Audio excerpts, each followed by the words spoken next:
All right, the scripture reading this morning is found in Genesis 2, verse 6.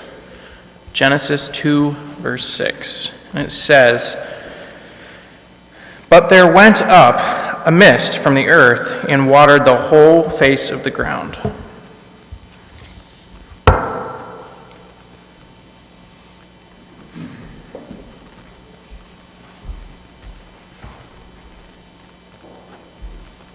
Good morning, everyone.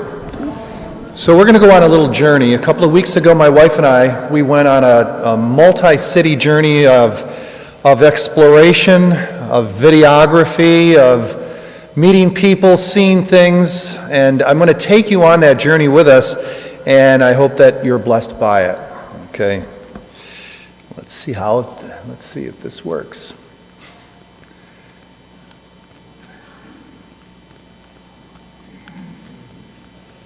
All right, that's the proverbial, hey, we're on a plane, we're going somewhere shot.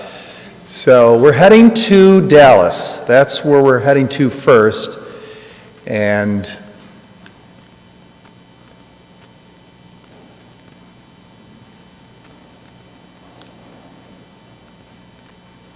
the first place we went to was Glenn Beck, the radio talk show guy. He has a museum, an American Heritage Museum, and he had some pretty fascinating things in there. Sure, he had the costume from the 1978 film Superman that Christopher Reeves wore. He had some movie paraphernalia, but he also had a lifeboat from the Titanic, an original. I mean, and they had a lot of documents. This presentation could have been all about what those things were that were American Heritage type artifacts that were fascinating, but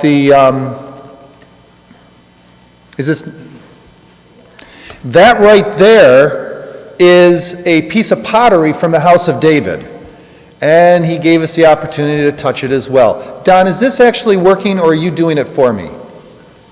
Because I don't mind you doing it for me. I can give you the high sign and. Oh, is that what it did? I don't know. Try it now. All right, let's try that. Go ahead. It's hard, you may not be able to see this really well, but this is a Bible from, I believe it's 1896. It's either that or 69. But what's really cool is this is a Bible for people who are visually impaired, for blind people. This is before Braille was invented. And all of the words were lifted up from the paper of each of the pages of the Bible. I thought that was rather interesting. Let's see. This is cool. And I actually did a whole video on this and put it out on TikTok. I just put it out on YouTube this morning. That right there is what they call a microform or microdot or microfiche Bible. It's about 1.25 inches by 1.25 inches, and they made many of them. 50 of these, he said, I've read different stories, but 50 of these were taken to the moon. And apparently Buzz Aldrin in Apollo 11 took one of these. That's the entire Bible. That is the entire Bible on that little square. He took one of these micro Bibles, we'll just call it, or lunar Bibles, and they built a little altar out of moon rocks, placed it on the moon rock before they left. So that's up there, the Bible. That's cool.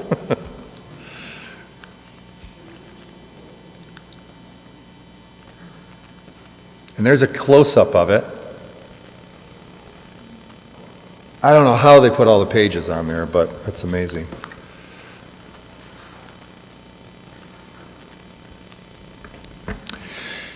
Maybe 3-4 weeks ago, maybe it's been longer than that, you may have seen in the newspaper, on Yahoo News or whatever, about the dinosaur tracks that were uncovered in Glen Rose, Texas. These beautiful, very deep impressions of dinosaur tracks that, because of the drought that's going on in that area and throughout the United States or whatever, they were exposed, not for the first time as they led you to believe, but they were exposed for the first time in a while. but they may have found a few more, I'm not sure, but we went down there to see whether or not that there were any dinosaurs. That's not the reason why we went there, but while we were there, we wanted to go see. So,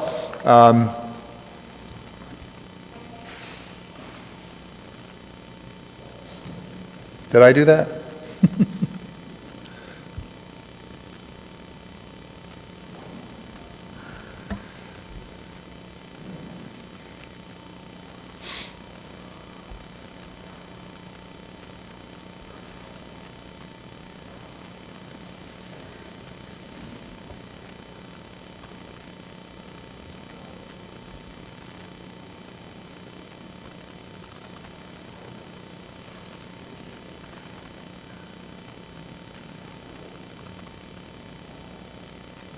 All right, so we went to the the Dinosaur Valley National Park in Glen Rose. And am I able to use this at all or no? No? Okay, that's fine. Okay.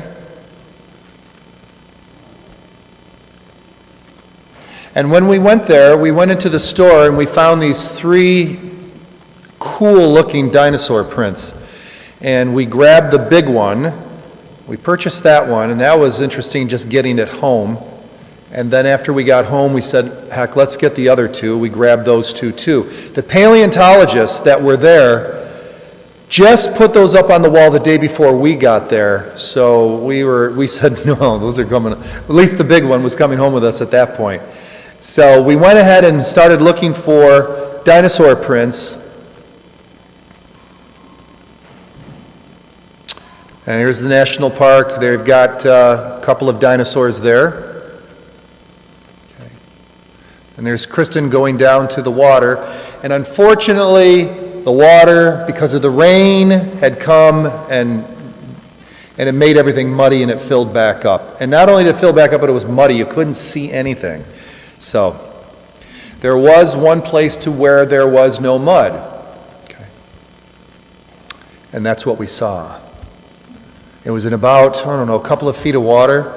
And with the aid of a polarizing lens, which was able to, or filter, that was able to take the reflection off the water, we were able to get some really nice shots of these dinosaur tracks that were inlaid in the limestone. Okay. And there's another beautiful shot. Love it.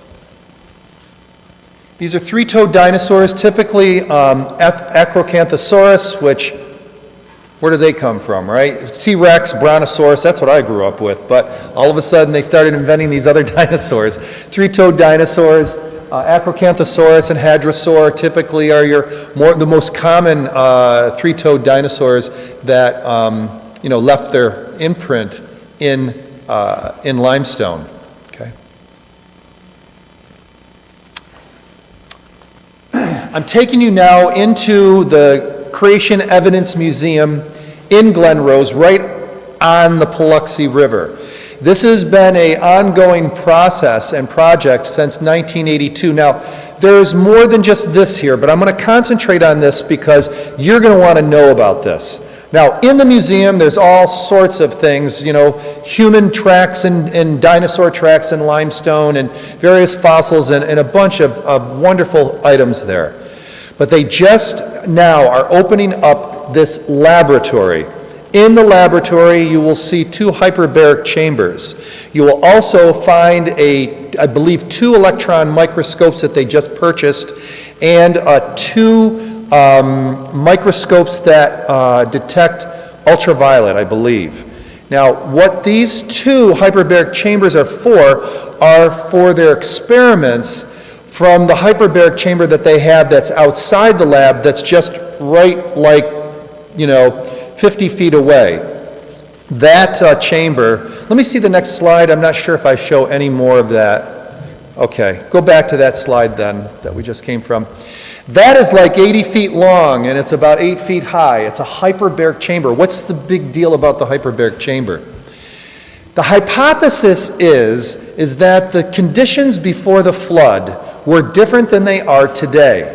In part, in all, there were several different factors that were different than the environment today that supported life that was longer lived, such as humans, maybe animals, we don't know, and also the size of things. It supported giantism. Giantism in humans, giantism in even bugs and animals. And so, what were those conditions? They were atmosphere that's 1.5 to 2 times the pressure of today. Oxygen that is not 21%, but they theorize 25 to 35% oxygen. And, I don't know if you know this or not, but our electromagnetic field, that is that field that goes around the Earth, has been deteriorating since the time of the fall of humankind at the rate of approximately half-lifing or having in half the amount of energy that surrounds the Earth by half every 1,400 years. So you work yourself back to 6,000 years ago, and there's about a 5-time increase in the electromagnetic field. So those 3 factors, and there's probably a couple of more I'm missing out, are going to be replicated in the large one. In these 2 small ones, I'm not sure exactly, other than pressure, how they're going to be utilizing, what kind of environment they're going to be creating, but in such a way that they can have a control group. What they're going to do in this main chamber is that they are going to, and I'll say it in the most scientific way, to experiment to see what the genetic expression is of whatever it is that they put in there. So they're going to hatch animals out of eggs in this pre-flood environment and see exactly what it does for its robustness and size and longevity. Already they did experiments with fruit flies that apparently die within a day and were able to extend the fruit fly's life to 2 weeks. They were also able to devenomize snakes even after 4 or 5 weeks in the chamber. The venom, which is gnarled and curled, became straight, and the venom became not poisonous. And also, too, they grew in tanks of water with some of these environmental conditions, piranhas that grew to about 2 feet. So they're going to have stingless bees. They're going to have plants, bugs, animals inside of this huge hyperbaric pre-flood environmental chamber. So that was a long dissertation for one short slide, but they are going to be broadcasting this. They'll have multiple cameras live 24/7 as they proceed to show what's going on inside. It's going to be completely, there's not going to be any veil whatsoever. It's going to be open to the public to be able to watch this, both physically when you're there and also online. So after this was, we had Alfred Lee is on the left there. He's the one that went to Mount Ararat 4 times, went up the mountain once with astronaut Jim Irwin back in the early 80s, and took down what they consider to be portions of Noah's Ark wood that had split off from it and had moved in a glacier. And Alfred was there with Dr. Carl Baugh. He's not pictured in this photo, but he sat between him and this other gentleman by the name of Verouge.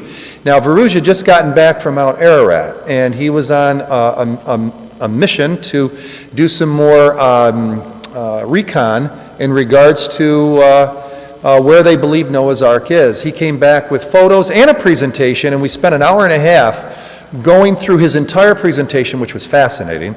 And Dr. Carl Baugh had been to the mountain at least once, knows all the waymarks.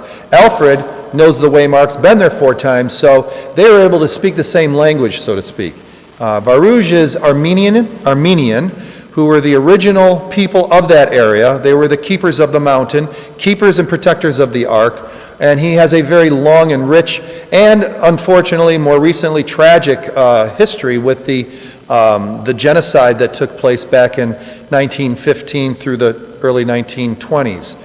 But he had very interest, and I can't go into too much. He asked me, I don't know if he would even want me to say his name here publicly or online like this, because it's very, very difficult over in Turkey, over in Mount Ararat.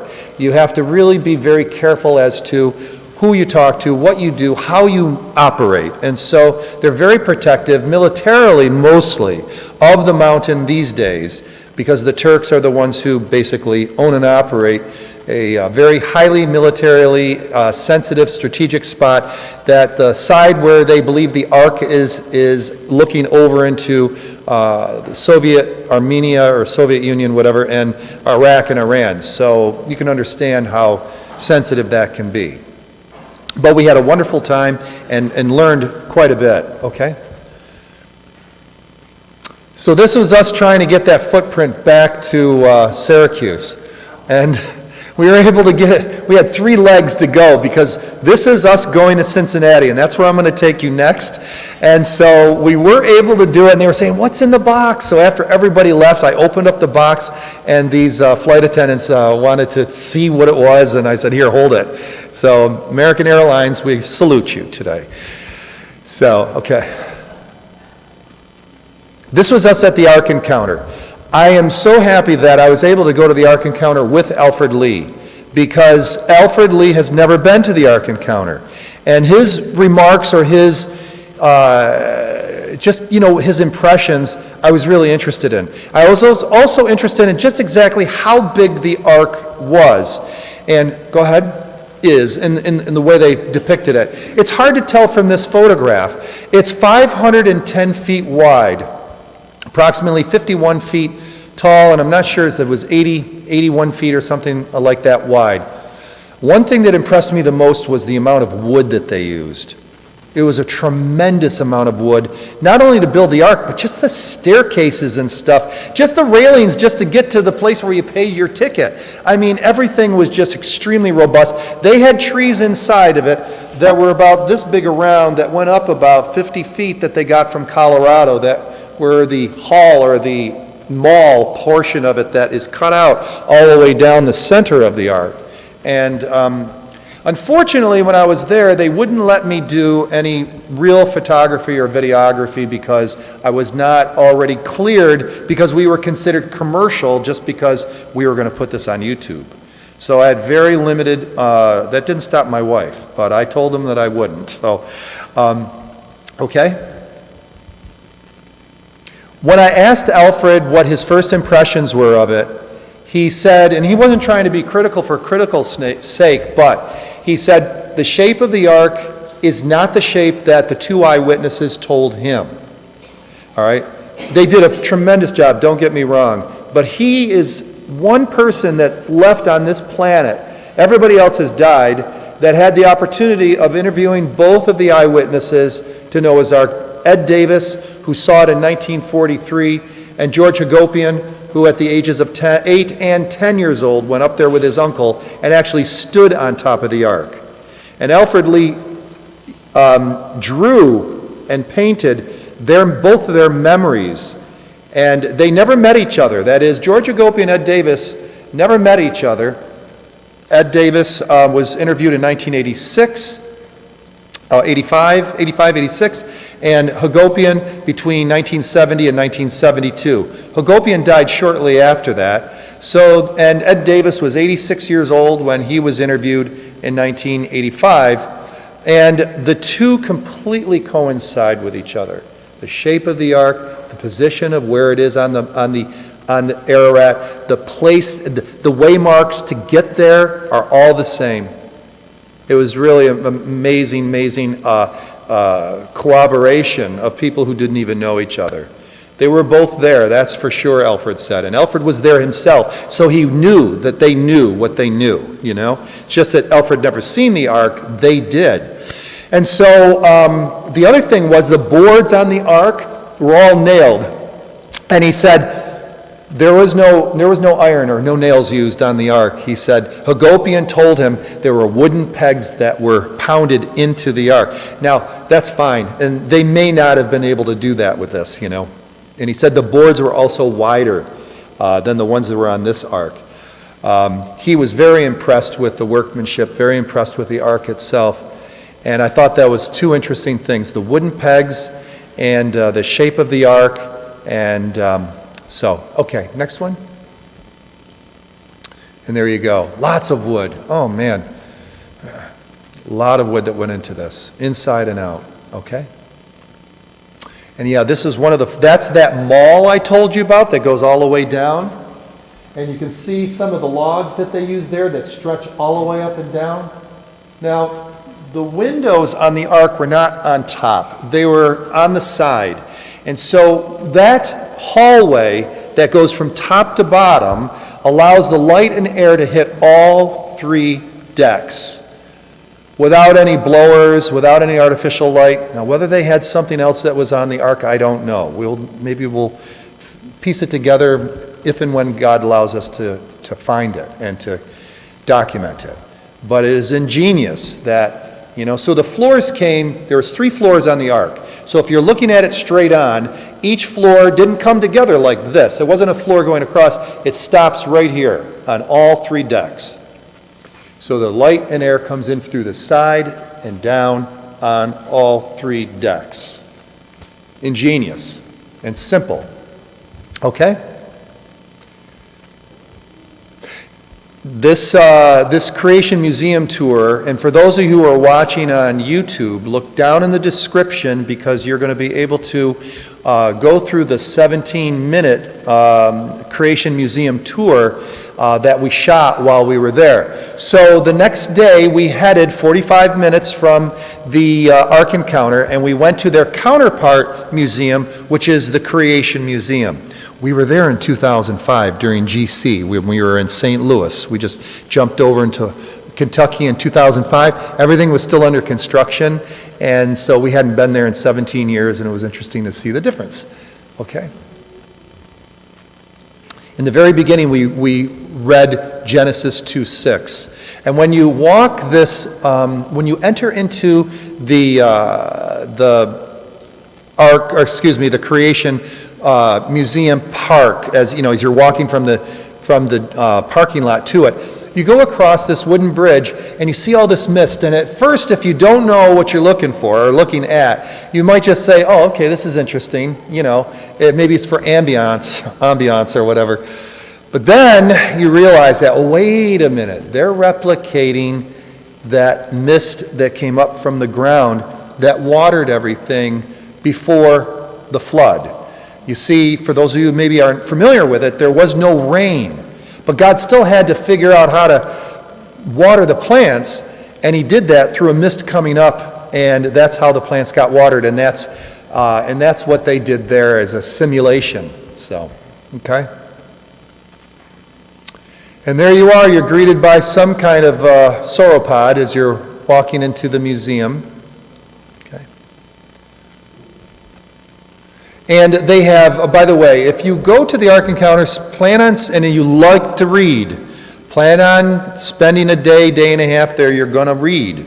If you plan on going to the Creation Museum, plan 2 days because there's a lot of reading there. And that's not a bad thing. It's almost like there is a beautiful creation science picture book in 3D form. That's how I would sum up the Creation Museum. That right there, of course, is a model of the Ark from the Ark Encounter, and right after the flood was over with as it rested on Mount Ararat. Okay? And of course, they've got plenty of dinosaurs. They seem to really push the dinosaur agenda there, making it clear that humans and dinosaurs coexisted. Okay?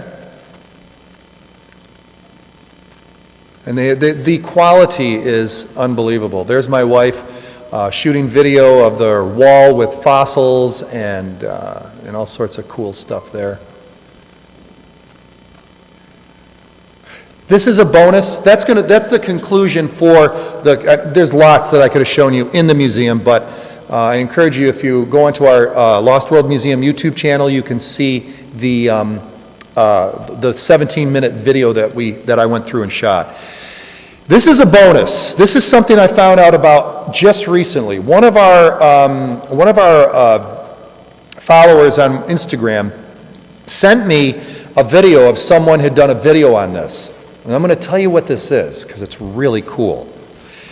In 1562, a Dutch or Netherlands artist he drew, or he painted a Renaissance painting of the death of Saul, King Saul. And in it, you have Saul over here laying on his sword, unfortunately, and a bunch of men with their spears and horses and whatnot. In the distant background, there's a procession. You almost can't even see it, it's so small. This is blown up. There are 3 sauropods in the lineup. Those are not camels. Those are sauropods. Sauropods being the long-necked dinosaurs that you see characterized. Now, here's the thing. Dinosaurs were not put together as far as illustrated or trying to figure out what they looked like from their bones until the early to mid-1800s. The word dinosaur wasn't even invented until 1841. So how did a Renaissance painter design in 1562 a sauropod or dinosaur-like creature that these men could be riding on? And why would he decide to put such a creature in something that he is depicting that happened 3,000 years ago, or approximately 1000 BC? Interesting.